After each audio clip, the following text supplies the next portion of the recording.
just trying to breathe. Church, I think there are certain Sundays which the weight of the week feels heavier than usual. Not just the weight of the week, what's gone on this morning. It feels heavier than usual.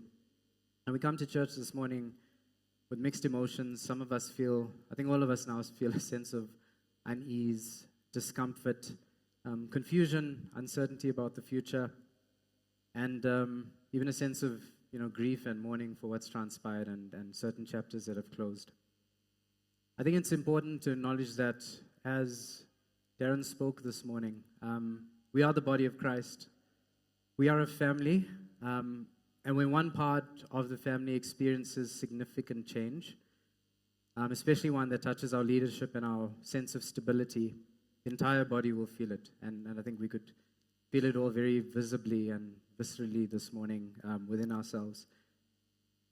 We haven't come here to ignore what has happened, but we also have not come to dwell on the details of the past week. We have come for something far more important than that, something of eternal purpose, something far more enduring than that. And sometimes there's uncertainty and it feels like the ground is shifting and shaking beneath us. When the familiar patterns of life and leadership are uprooted and change, we need an anchor. And I think we can feel the service even drifting a little bit this morning. But we have this hope that is an anchor for our soul. And we need to draw on that anchor that is Jesus this morning. We need a steady voice. We need a truth that is bigger than any circumstance, any person, any change we feel, any decision. And that anchor and steady voice is the unchanging faithfulness of our God. Our God is faithful. He's always been faithful, always will be faithful. And we're going to take our reading today from the book of Lamentations.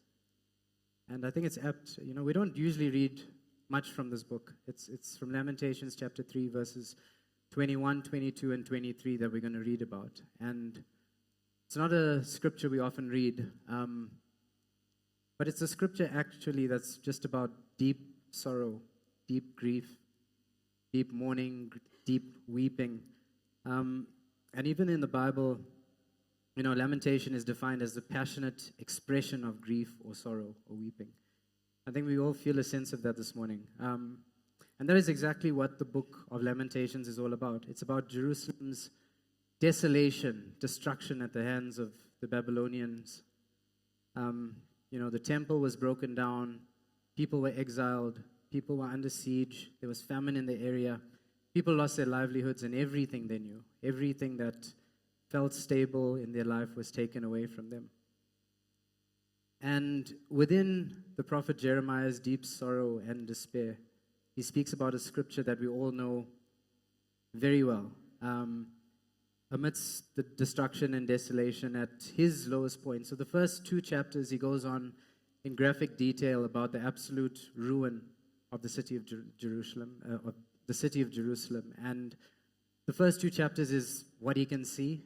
And the 3rd chapter, for the first 20 verses, is all about the turmoil that he feels within himself, the grief, the sorrow. He says that he's felt the rod of God's wrath upon himself, and he goes into detail of what that feels like. So he's in the utmost point of physical, emotional, spiritual ruin at that point. Yet, in this devastation, and this is devastation he's talking about, is far greater than anything we face, anything we see happening around us. In this devastation, the heart of his grief and his hope is evident. And I think the passage speaks directly to us this morning as well. And it's a scripture we know well, and if it makes a good WhatsApp status. Often it's nice background of sunrise and birds singing and lakes and mountains and beautiful scenery. But this is against the backdrop of utter desolation and destruction. And it says, "But this I call to mind, and therefore I have hope. The steadfast love of the Lord never ceases. His mercies never come to an end. They are new every morning. Great is your faithfulness." What a truth this morning. Great is the Lord's faithfulness. Despite the things which have come before, these verses are the great turning point, the hinge upon which the deepest sorrow pivots to the surest hope that is Jesus Christ. Our message today is simple yet profound. In times of change and difficulty, we rely on the unchanging, enduring, and great faithfulness of God. We'll look at these three facets of faithfulness. It's just 3 verses, but there's so much to pick out of this. And point number 1, if we go to the next slide, is the steadfast love of the Lord never ceases. God's love never ceases. It never stops. When change happens in church, there's always feelings of discord, feelings of loss, sometimes a feeling of failure, either our failure as a community or a failure of leadership. And as humans, we are by definition inconsistent. We start strong, we fade, we change our minds, we make decisions that let other people down, we make mistakes, we disappoint, and that is true of all humans. That's why we need to focus on this single powerful word used for God's steadfast love, His steadfast love. And the word this morning, we talk in the New Testament about all the Greek words for love. I think the most well-quoted one is agape love. But here in the Old Testament, amid this desolation and ruin that Jerusalem finds itself in, there's a Hebrew word, hesed or chesed, which means covenantal love.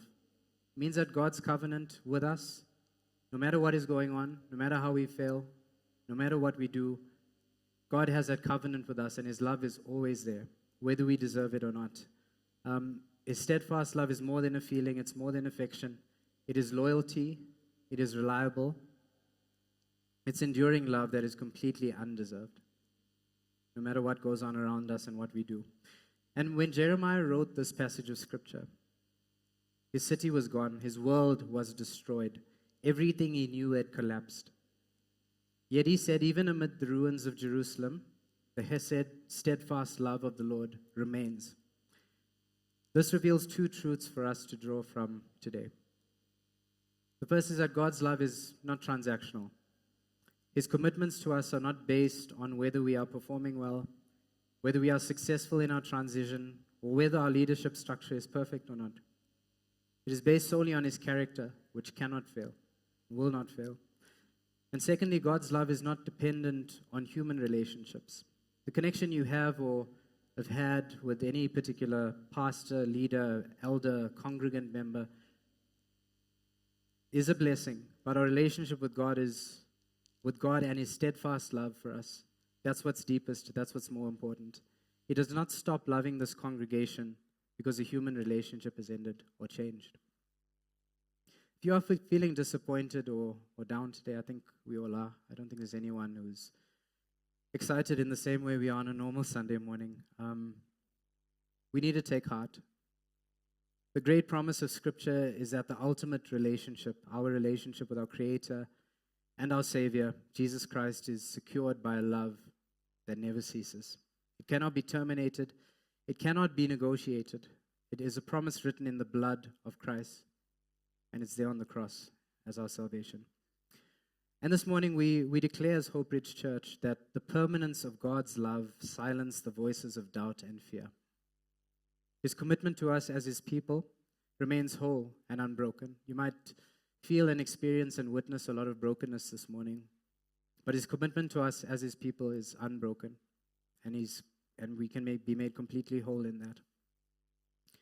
that. Point number 2, if we could go to that one. It says His mercies are new every morning. This morning and during the prayer, we said the Lord's Prayer, and it teaches about something similar. Give us this day our daily bread. And I think we need to take it one day at a time. We need to not try and answer all the questions today right now. Change, transition, and uncertainty are often overwhelming because we try to solve all the problems of the future today, right at this instant. We look ahead at our next 6 months, our next year, and anxiety, questions, uncertainty can all creep in. We got to ask who will lead us, what will we do next, what will we be okay during this transition as a church? And these thoughts can bring pressure and anxiety. But look at the wonderful gift in His promise. His mercies are new every morning. Mercy is the grace that meets us in our specific moment of need, in the specific time. It's a strength for this day the wisdom for this decision, the conversation or the patience for this conversation that we need to have. We notice in His Word that God doesn't give us one massive lifetime lump sum supply of mercy. He provides it in daily installments. And why does He do this? He knows that we as humans, we only can carry one burden. We can only carry our burdens of one day at a time. We're not meant to figure it all out at the same time right now. And for us as individuals, and especially as a community this morning, I think that needs to be the counter for any anxiety, any emerging anxiety or uncertainty that we feel at this point. Anxiety focuses on the overwhelming volume of the future, and God's Word focuses on the sufficiency of His grace for the present. And right now in this moment, we take God as His Word, and we focus on the sufficiency of His grace for the present right now. And I think now more than ever, we need God's grace. The transition we are walking through will require patience, humility, and grace. I think more grace than any of us feel that we have at this point. But we are not expected to generate this grace on our own. Nor do we need to have it stored up, all that we need for the next few months. Grace is given to us by God daily, a fresh new batch delivered every day. Instead of worrying about the next month or months ahead, we must focus on finding God's grace and mercy for today.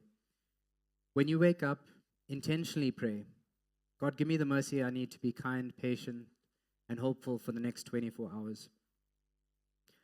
I think the last point on this is that God's faithfulness is great. Great is your faithfulness, the scripture says. This final phrase is a shout of conviction from Jeremiah. And, I can tell you, Jeremiah wasn't feeling great at that point. He was lamenting the destruction of his city. He was lamenting the destruction of his personal and emotional, spiritual, physical well-being. But amid that, it was a shout of conviction to say, God is not just faithful, great is your faithfulness. And we need God's faithfulness to be great in this time. He uses the word great because it speaks to the scale, the scope, and the power of God's ability to keep His promises. We have seen human relationships be imperfect, flawed, sometimes failing, but God's faithfulness is great enough to overcome all of these flaws. And that's what we need in this moment. And think about what the greatness of God's faithfulness implies for us as a church. And I think these three are so important as we go into this period. His plan for us as individuals and as Hope Ridge Church are greater than our mistakes. The work God has done for this church is bigger than the comings and goings of any single person. God's purpose for us to worship Him, to love our neighbor, and to share the gospel is secured by His great faithfulness, not by a flawed process, leadership structure. He is faithful to finish the work He started in this community. His provision is greater than our need. The events of the past week and this morning come as a surprise to us, I'm sure. We didn't expect, coming into church and witnessing all that we've witnessed. But God is not surprised by this transition at all. He has already prepared the next steps. As a church, we may feel like we have a massive gap to fill, but the resources of our greatly faithful God are infinite, unlimited, and He will provide the right people, the right counsel, the right direction at the right time as we navigate this as a church together. His steadiness is greater than our fear. We spoke earlier about this hope that is an anchor for our soul. When it feels like we're drifting, when it feels like things are happening around us that we can't control, God is our anchor. His faithfulness is our anchor. And when we are afraid of the future, we can remember Psalm 46, which says, God is our refuge and strength, a very present help in time of trouble. Therefore, we will not fear. Though the earth gives way, we will not fear. God's faithfulness is what turns this fear that we have into trust in Him for this next season. He's done it before. He will do it again, as we always sing that song. I think importantly, church, it's very easy to look at what's happened and shrink back a little bit, take a step back. But this time of transition is not a time to shrink back or despair. It's a time to stand tall, united, and witness the greatness of God's faithfulness as He leads us forward. And we will know that God will lead us forward because ultimately He is the leader and He is the head of this church. We're not just waiting for the next pastor. We are leaning into the next step of Christ's leadership over His own church. The time of transition is not a... said already. Church, I'd like us to look around this morning, and you can see there were a lot of people. We're a little bit scattered, Some people are outside, some people have left already. I think we can all acknowledge that it's been a bit of a scattered morning. The people sitting next to you are also part of God's faithfulness and God's plan. And let's commit to being faithful to them as well, to offer grace, to offer patience and unwavering unity as we journey this way together. And church, it's so difficult to conclude in a sermon like this with a call to hope and a call to action, because I think we all feel a little bit broken this morning. But we stand today in a time of change,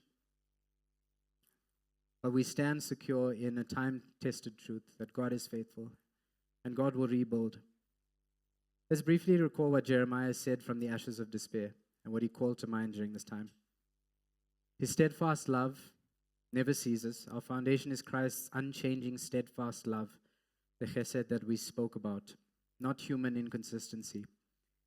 His mercies are new every morning. We have the daily grace needed for the journey, not the burden of the entire future and all that is to come. His faithfulness is great. His plan is greater than our failures. And His provision is greater than our needs at this point. The church is not defined by who is on the stage, but by who is on the throne. And the one on the throne, Jesus Christ, is the faithful one. He is the author and perfecter of our faith, as we read in Hebrews 12, verse 2. And He promised, I will build my church, and the gates of hell shall not prevail against it.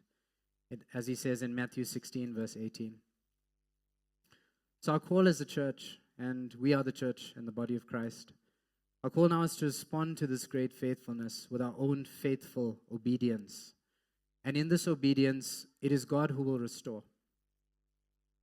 We see even in God's word the destruction and desolation which Jeremiah details in so much detail in the book of Lamentations. The destruction and desolation which Jeremiah lamented over. God had a plan of restoration. Over time, the people of Israel who were exiled returned home. Over time, the temple was rebuilt. And over time, the walls of the city were also rebuilt. You can read in the book of Ezra and Nehemiah of how God rebuilt Jerusalem and how the walls were rebuilt. And it says the walls were rebuilt because the people had a mind to work. So during this transition, I think it's important for us all to have a mind to work. It's not going to be easy, not at all. I think we need to acknowledge that we need to, as a church, work together to rebuild. We need to be patient. Transitions do take time. Give grace to your leaders and give grace to one another. We need to be prayerful. We pray for Stu and Ali and his family and what God has in store for them next in their new chapter. We need to pray for our eldership. We need to pray for our leaders currently serving. We need to pray for the person God is preparing to lead this church next. And I think ultimately, above all at this time, we need to pray for unity in the body of Christ. Because I think, unity is something we need to reestablish very quickly. Because the devil uses discord, the devil uses disappointment and discouragement, and we need to be united in the body of Christ. And I think the third one is not more important than prayer. Of course, prayer is so important, but just as important in that is to be present. Your role in the body of Christ is more important now than it ever was.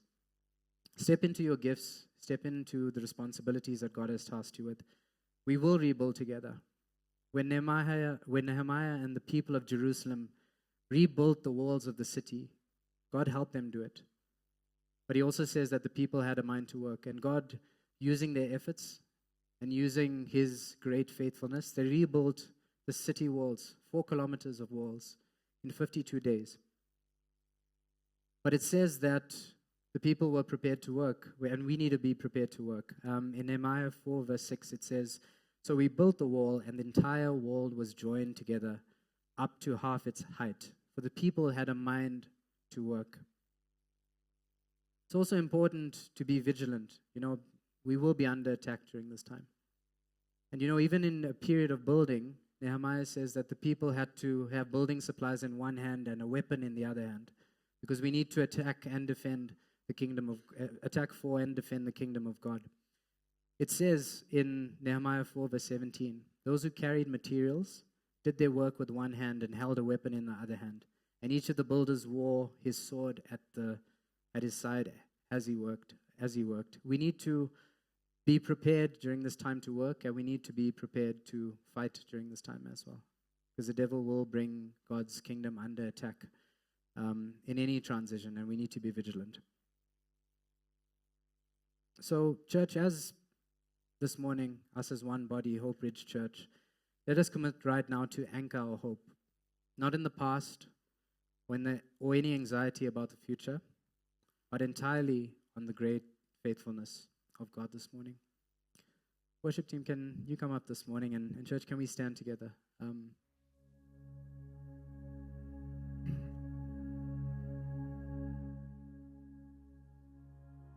Church, let's just spend some time praying for our church this morning. Lord, we thank you that amid chaos and confusion, that you are sovereign. Lord, we just pull in as a church this morning and just come into focus the reason why we're here this morning, and that is to give you praise. And Lord, thank you for the reading of the word where we can say that your mercies are new every morning. Your steadfast love never ceases. And that above all, Lord, that your faithfulness is great. So we just ask that you take control. Lord, that even amid this very difficult situation, Lord, we can acknowledge it for what it is, a very difficult situation, Lord. But we thank you, Lord, that we can call unto you in our time of distress and in our time of need. And your mercy meets us right there, Jesus. Give us grace during this time, Lord, as a church.